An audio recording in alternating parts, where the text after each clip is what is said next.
Hi welcome back to my channel. ఈరోజు కథ mister Raavan 6వ భాగాన్ని వినేద్దాం. ద్రోణ ఇదంతా చూస్తున్నాడు. కోపంతో పిడికిలి బిగిస్తాడు. నా ఇంట్లో నా సామ్రాజ్యంలోకి వచ్చాడు అంటే వాడికి చాలా గుండె ధైర్యమే. ఈరోజు వాడు నా చేతుల్లో చచ్చాడు అనుకుంటాడు. వాడు ఎంతవరకు వెళ్తాడో అని చూస్తున్నాడు. తను వేసుకున్న మాస్క్ తీసి చూపిస్తాడు. నేనే అని నవ్వుతాడు. దర్శిని మాత్రం కళ్ళు పెద్దవిగా చేసి అతన్నే చూస్తుంది. అతను 2 చేతులతో దర్శిని ముఖాన్ని చేతిలోకి తీసుకుని సూపర్, మస్త్ అందంగా ఉన్నావు, నచ్చేసావమ్మా అన్నాడు.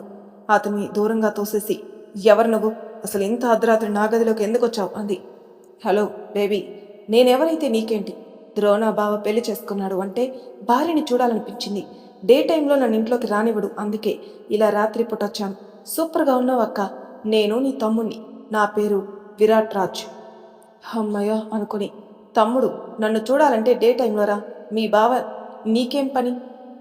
నా కోసం రా అంది. బా వావ్ అక్క, నువ్వు నాకు సపోర్ట్గా ఉంటావా?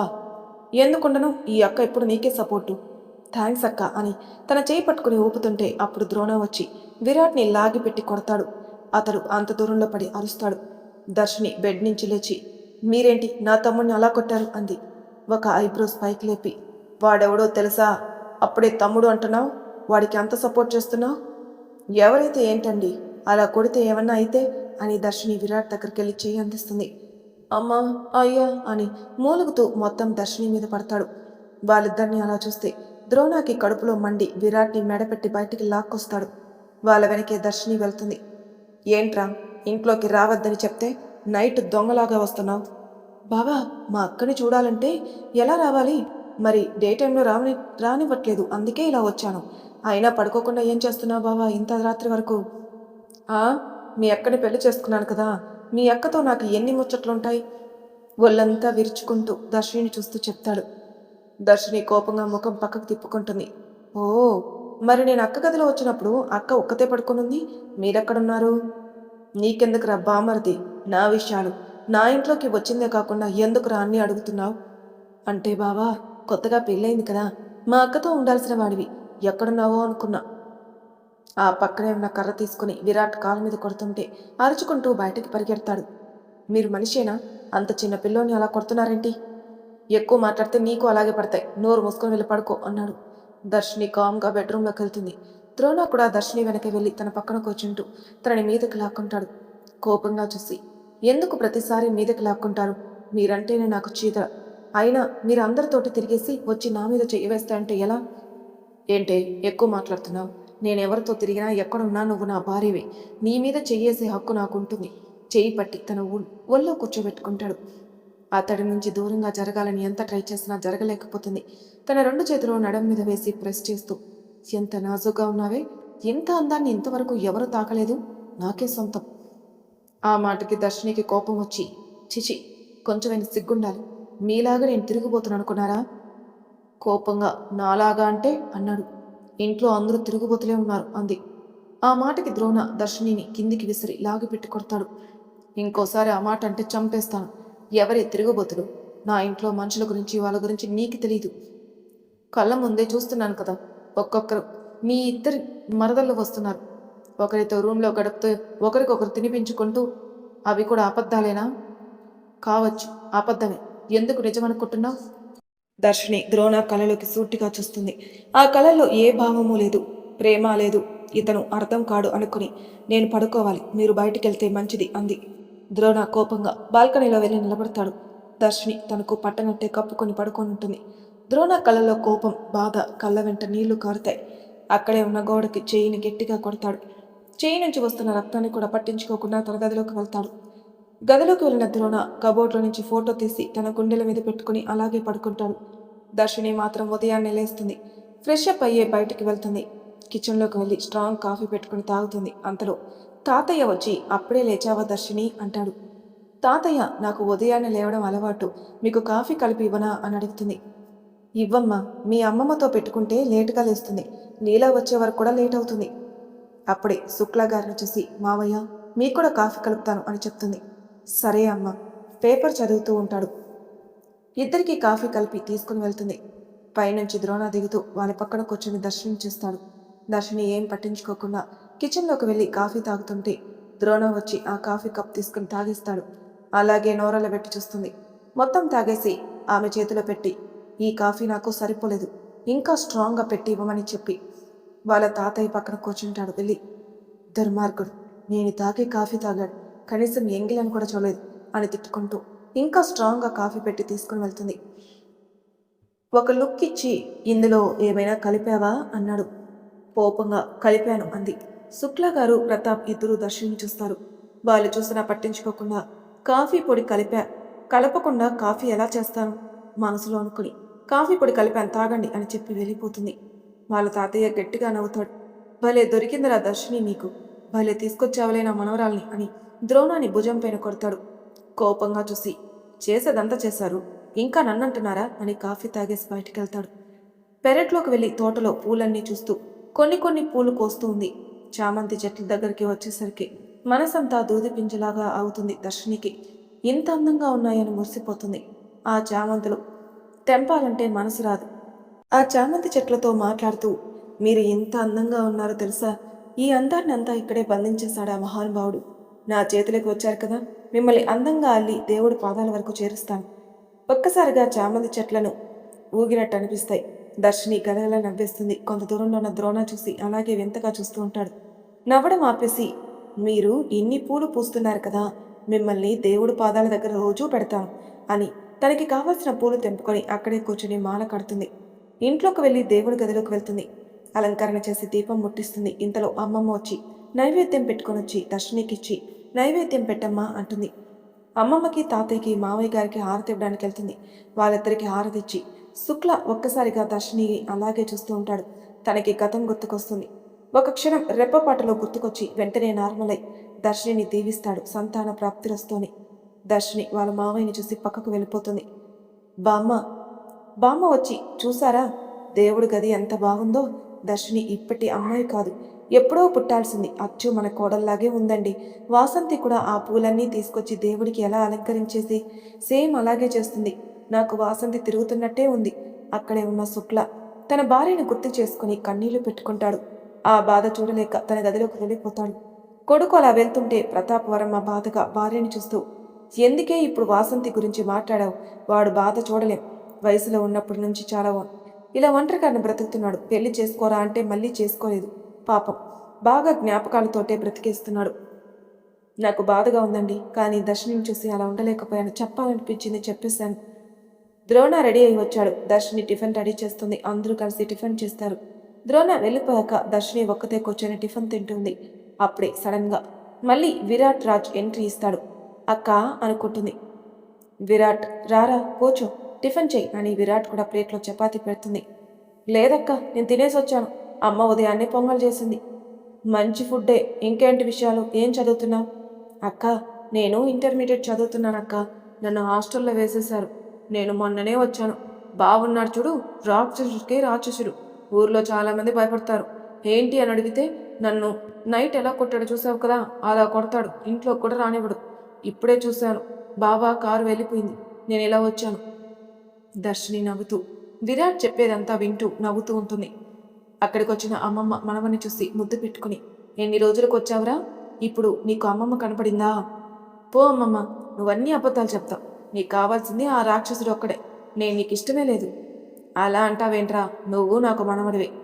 మనవడినైతే నన్ను ఇంట్లోకి రానివ్వడు కదా బావతో, నువ్వు నా కోసం ఏమైనా ఫైట్ చేస్తావా? మీ అక్క వస్తుంది కదరా, నువ్వు అలా రావచ్చుగా. మా అక్కను బావ ఏమనడు, నన్నెందుకు అంటాడో అర్థం కాదు. దర్శిని కూడా అలాగే అనిపిస్తుంది. ఇద్దరి మరదలతో మాత్రం సరసాలాడుతున్నాడు. పాపం విరాట్ ఏం చేశాడు అనుకుంది మనసులో. వెంటనే అక్కడ గంభీరమైన స్వరం వినపడుతుంది. అందరూ అటు చూస్తారు. అతనొక సిద్ధాంతి. చాలా రోజుల తర్వాత వారింట్లోకి రాగానే అమ్మమ్మ గబగబా వెళ్ళి అతని పాదాలకి దండం పెట్టి, కూర్చోండి స్వామీజీ అంటుంది. ఆ సిద్ధాంతి కూర్చొని, ఇంట్లో చాలా మార్పులు జరిగినట్లున్నాయి. అవునండి, నా మనవడు అనుకోకుండా ఒక అమ్మాయిని పెళ్లి చేసుకుని తీసుకొచ్చాడు. అప్పుడే శుక్లా గారు ప్రతాప్ గారు సిద్ధాంత్ దగ్గరకు వచ్చి కాళ్ళకి దండం పెట్టి ఎదురుగా చేతులు కట్టుకుని నిలబడతారు. వాళ్ళని దీవిస్తూ, ఇప్పుడు మీ కుటుంబానికి ఏమీ కాదు, మీ వంశ అభివృద్ధి చెందుతుంది. కానీ కొన్ని విషయాల్లో ద్రోణ చాలా జాగ్రత్తగా ఉండాలి, ఎప్పుడూ ఒకేలా ఉండవు. చెప్పాను కదా ద్రోణతో పూజ చేయించాలని. స్వామీజీ, వాడు ఎంత చెప్పినా వినట్లేదు. ఇప్పుడు వింటాడు, పెళ్లి చేసుకున్నాడు కదా. సిద్ధాంతి గారు, పెళ్లి చేసుకొని వచ్చాడు ఏదో పంతం మీద, ఆ అమ్మాయి మీద ఇష్టంగా కాదు. అలానే ఆ అమ్మాయిని ఏమీ విసిగించడం లేదు. మేం పెళ్ళి పెళ్ళి అని గోల చేస్తే చేసుకొని వచ్చి ఇంట్లో పెట్టాడు, అంతవరకే. ప్రతాప్ వర్మ గారు అన్నీ అనుకున్నవి జరగవు. జరిగితే జీవితం కాదు, అన్నీ మెల్లమెల్లగా సర్దుకుంటాయి. ముందు ఆ అమ్మాయిని తీసుకురండి. అమ్మమ్మ వెళ్ళి దర్శిని పిలుస్తుంది. అమ్మమ్మ, ఎవరు? పెద్ద సిద్ధాంతిలాగా ఉన్నారాయన. అవును తల్లి, మనకెప్పటి నుంచో మన ఇంటి గురించి మన గురించి అన్నీ చెప్తారు. జరగబోయేది కూడా చెప్తారు. అతను చెప్పినట్టే అన్నీ జరుగుతున్నాయి. నువ్వు మాత్రం శ్రద్ధగా విను. అతను చెప్పినట్టే చేయి తల్లి. సరే అని వెళ్తుంటే విరాట్ అక్క అని చేయి పట్టుకుంటాడు. ఏంటి విరాట్? అక్క, బావకి ఇష్టం ఉండదు. మా ఇంట్లో వాళ్ళు కూడా ఇష్టం ఉండదు. అసలు మేమందరం విడిపోవడానికి కారణమే ఇతను. మా ఇంట్లో వాళ్ళ కోపము. కానీ నాకు మాత్రం మంచిగానే అనిపిస్తుంది. ఎందుకంటే అమ్మమ్మ తాతయ్య నమ్ముతారు కదా. సర్లే విరాట్, అతను ఏం చెప్తాడో విందాం. అతను చెప్పినట్టు కొన్ని జరిగాయి కదా. కొంతమందికి కొన్ని నమ్మకాలు ఉంటాయి. మనం ఆ నమ్మకాల్ని తీసేయకూడదు. దర్శిని అమ్మమ్మ వెనకాల వెళ్ళి సిద్ధాంతికి ఎదురుగా నిలబడుతుంది. సిద్ధాంతి గారు దర్శిని చూసి ఒక్కసారి కళ్ళు మూసుకుంటాడు. మళ్ళీ కళ్ళు తెరిచి చూస్తాడు. దర్శిని వెంటనే ఆ సిద్ధాంతి పాదాలకి దండం పెడుతుంది. సిద్ధాంతి గారు తల మీద చేయి వేసి కష్టసుఖాలు ఎదుర్కొని ఇంటి వంశాన్ని నిలబెడుతూ పోయిన వాళ్ళందరినీ నీ ద్వారా కలుపుతూ అన్నీ నీ చేతిలో ఉంది తల్లి అని దీవిస్తాడు. రాబోయే కాలానికి నీ రాక్షసుడు నీకు ప్రేమంటే ఏంటో చూపిస్తాడు అన్నాడు. దర్శినికి అర్థం కాక సిద్ధాంతిని చూస్తుంది. సిద్ధాంతి నవ్వుతూ, నీ మనసులో మాట అదే కదా. దర్శిని అమ్మమ్మని చూస్తుంది. అమ్మమ్మ నవ్వుతూ, దర్శిని నువ్వు గదిలోకి వెళ్ళు అంటుంది. దర్శిని గదిలోకి వెళ్తుంది. సిద్ధాంతి గారు ముగ్గురిని చూస్తూ, అంతా అమ్మాయి చేతిలోనే ఉంది. ద్రోణ ఎందుకు ఆ అమ్మాయిని ఎన్నుకున్నాడో తెలియదు, కానీ ఆ అమ్మాయి మాత్రం ఇల్లుని చక్కబెడుతుంది. మీరు ద్రోణాని ఆ అమ్మాయితో కలిసి ఉండాలి, కాపురం చేయాలి. అప్పుడే మీకు రాబోయే ముప్పంతా ఆగిపోతుంది. ప్రతాప్ వర్మ భయంతో, ఇంకా రాబోయే ముప్ప? ఇప్పటికే మా కుటుంబంలో జరగరానివన్నీ జరిగిపోయాయి. దేవత లాంటి కోడలు ఇల్లు వదిలిపెట్టి వెళ్ళిపోయింది. ఎన్నో అవమానాలు పొందాం. నా కొడుకు ఒంటరి బతుకుతున్నాడు. ద్రోణ తల్లి లేకుండా పెరిగాడు. ఇంకా ఏం కావాలి సిద్ధాంతి గారు? అందుకే చెప్తున్నాను, ఇంకా జరగకూడనివి జరగడానికి అవకాశాలు ఉన్నాయి. మీ చుట్టూ శత్రువులే. మీరు నమ్మిన వాళ్ళే మీకు శత్రువులు అవుతున్నారు. అందుకే ఆ అమ్మాయితో కాపురం చేయించి మీ వంశానికి వారసుడు వస్తే అప్పుడు కానీ మిమ్మల్ని ఎవరూ ఏమీ చేయలేరు. దూరంగా ఉన్న వాళ్ళు కూడా దగ్గరవుతారు. శుక్లాకి మనసుకి హాయిగా అనిపిస్తుంది. ఏదో తెలియని ఆనందం. చాలా సంవత్సరాల తర్వాత సిద్ధాంతి గారు మంచి మాట చెప్పారు అనుకుని అతని కాళ్ళకి నమస్కరించి, మీరు అనుకున్నట్టే చేస్తాం అంటాడు. శుభం అని ఊర్లో ఉన్న అమ్మవారికి మీ కోడల్ని 5 శుక్రవారం ప్రదక్షిణ చేయించి ఆ గుండంలో స్నానం చేసి ఆ ప్రదక్షిణ చేయించండి. వీలైతే మీ కుమారుణ్ణి కూడా తీసుకెళ్ళండి. ఒంట్లో ఏదైనా పోతుంది, మొత్తం అమ్మవారి తీసేస్తుంది. సిద్ధాంతి మాట్లాడేసి వెళ్ళిపోతాడు. ప్రతాప్ వర్మ తన భార్యని చూస్తూ, చెప్పాడు కదా, శ్రద్ధగా విన్నావు కదా. ద్రోణాకి దర్శినికి ఫస్ట్ నైట్ అరేంజ్ చేయి. నా వల్ల కాదు, వాడు అసలే కోపంగా ఉన్నాడని చెప్పగానే అరుస్తాడు. అరవడం ఆపై పెళ్లి చేసుకొని రాగానే సరిపోదు, కాపురం కూడా చెయ్యాలి. అదేదో మీరే చెప్పండి మీ మనవడికి. నేనేం చెప్తాను, ఈరోజు రాత్రి మాత్రం అన్నీ అరేంజ్ చేసి. ప్రతాప్ వర్మ అక్కడి నుంచి వెళ్ళిపోతాడు. శుక్ల బయటకెళ్తాడు. అమ్మమ్మ మాత్రం తన గదిలోకి వెళ్ళి లీలా అని పిలుస్తుంది. ఏంటి పెద్దమ్మగారు అంటుంది లీలా. లీలా, మన తోటలో ఉన్న పూలన్నీ తెప్పించి రెడీ చేయమని చెప్పు. నేను ఎప్పుడు ఏం చేయాలో చెప్తాను. అదేంటమ్మా అలా అంటారు? బాబుగారి తోటలోకి వెళ్తేనే కాళ్ళు విరగొడతారే, అలాంటిది పూలు తెంపితే ఊరుకుంటారా? ఊరుకో, ఏం చేస్తారులే. వాడేదో అరుస్తున్నాడని పూసిన పూలు వాడిపోతాయి కదా. అవన్నీ రాలిపోయే బదులు ఆ పూలన్నీ పూస్తేనే కదా మళ్ళీ పూలు వచ్చేది. వాడు అలాగే అరుస్తాడు. ముందు అన్నీ ఆ పూలను తెంపించు. సరే అని లీలా వెళ్ళిపోతుంది. దర్శిని కిచెన్లోకి వెళ్ళి లంచ్కి ప్రిపేర్ చేస్తుంది. అమ్మమ్మకి తాతయ్యకి వడ్డించి మరి తినేలా చేస్తుంది. తాతయ్య సంతోషంగా దర్శిని చేసిన వంట తింటాడు. తాతయ్య, ఇంకా మామయ్య గారు రాలేదేంటి? వస్తాడమ్మా, వాడికి పొలంలో కొన్ని పనులు ఉంటాయి కదా, వెళ్ళినట్టున్నాడు. మామయ్య గారిని కాదే అడగాల్సింది, నీ మొగ్గుని అడగాలి. ఇంకా రాలేదేంటి అని. వాడి కోసం నువ్వు ఎదురు చూడాలి. దర్శన్ ఏం మాట్లాడకుండా అలాగే నిలబడుతుంది. అప్పుడే ద్రోణ వస్తాడు. అతను చూసి చీదరగా కిచెన్లోకి వెళ్తుంది. ద్రోణ గదిలోకి వెళ్ళి ఫ్రెష్ అయ్యి వస్తాడు. ఏంటి బామ్మ, చాలా సంతోషంగా ఉన్నారు? ఇంటికి ఎవరో వచ్చినట్టున్నారు? వచ్చారా, ఇంటికి సిద్ధాంతి గారు. తెలుసు కదా, నువ్వు ఒక పని చేసి పెట్టాలి మాకు. ఒక్కసారి పని అన్నారో అనుకో, నేను ఇంట్లో నుంచి వెళ్ళిపోతాను. ఆ సిద్ధాంతి గారిని అసలే రానివ్వను. మీ పోరు పడలేక పెళ్లి చేసుకొని తీసుకుని వచ్చి పెట్టాను కదా, ఇష్టం ఉన్నట్టు చేసుకోండి. అలా అంటావేంట్రా? మేం చేసేసుకుంటాం. ఏది చేసుకోవాలన్నా నువ్వు చేసుకోవాలి నీ భార్యతో. బామ్మ అని గట్టిగా అరుస్తాడు. ద్రోణ, నేను ఒకసారి చెప్పింది వింటావా?